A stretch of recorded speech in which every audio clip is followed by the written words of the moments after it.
Thank you so much for visiting my channel. सबसे पहले आप एक विजुअल देखिए।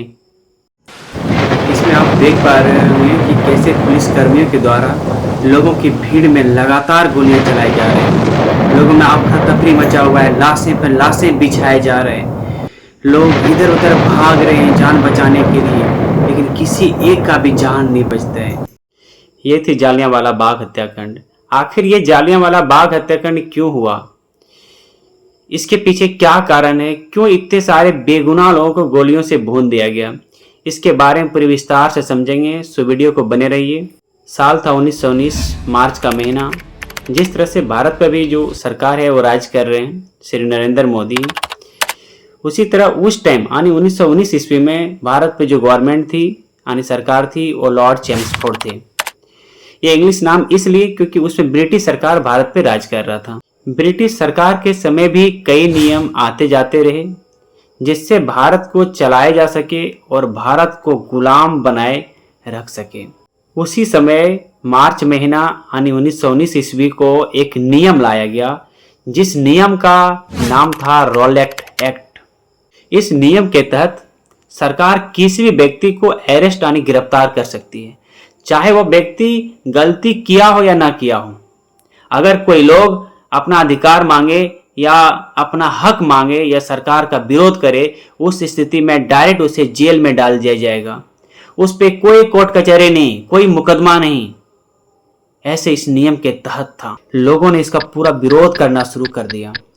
लाजिब सी बात है, जब कोई व्यक्ति गुनाह करेगा तो उसके लिए कोर्ट कचहरी है, न्यायालय है, वहां पे उसकी फैसला होगा और फैसले के अनुसार उस पर मुकदमा चलाया जाएगा। डायरेक्ट उसे जेल में डाल देना कहीं किसी भी तरीके से उचित नहीं था।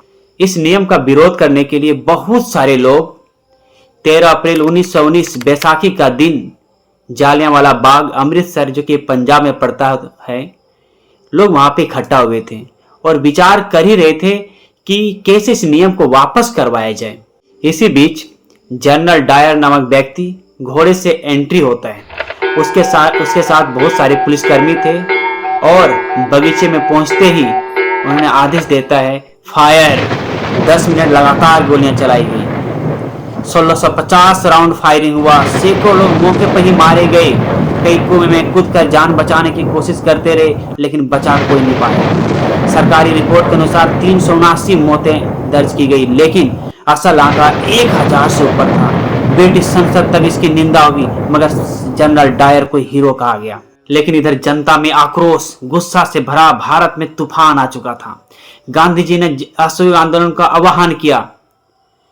रविन्द्रनाथ टैगोर ने नाइटहुड की उपाधि रिटर्न कर दिया, वापस कर दिया। ब्रिटिश सरकार डगमगा चुकी थी, लेकिन एक सिख युवक के आंखों में सिर्फ एक ही लक्ष्य था, बदला। उस युवक का नाम था सरदार उधम सिंह। 13 मार्च 1940 ईस्वी को लंदन के किंगस्टन हॉल में सरदार उधम सिंह ने जो जालियांवाला बाग का गुनहगार जनरल डायर के मुख्य समर्थक माइकल ओ डायर को 20 सभा में गोली मार देता है। इंटरेस्टिंग फैक्ट बताऊं, जब कोर्ट में उसका नाम पूछा गया तो सरदार उधम सिंह ने अपना नाम बताया, राम मोहम्मद सिंह आजाद, एक ऐसा नाम जो हर धर्म को जोड़े। जज साहब ने पूछा do you regret this? Sardar Udham Singh ने मुस्कुरा कर कहा I did it deliberately, I have seen my people dying in Amritsar. मैंने जानबूझकर किया है क्योंकि मैंने अमृतसर में अपने लोगों को मरते देखा है। आज का भारत और आदें, आज जालियांवाला बाग स्मारक नहीं, एक चेतावनी है कि जब न्याय को दबाया जाता है तो कोई न कोई सरदार उधम सिंह जैसे बनकर उठता है। 2021 में जालियांवाला बाग का पुनर्निर्माण किया गया। डिजिटल गैलरी और स्मृति दीवारें पे बनाई गई, लेकिन इतिहास के जख्म अभी भी जिंदा है। अगर ये जख्म ना होता तो शायद भारत की आज़ादी इतनी जल्दी ना होती। जालियांवाला बाग याद हमें दिलाता है कि आज़ादी हमें मुफ्त में ना मिलती। Thank you so much.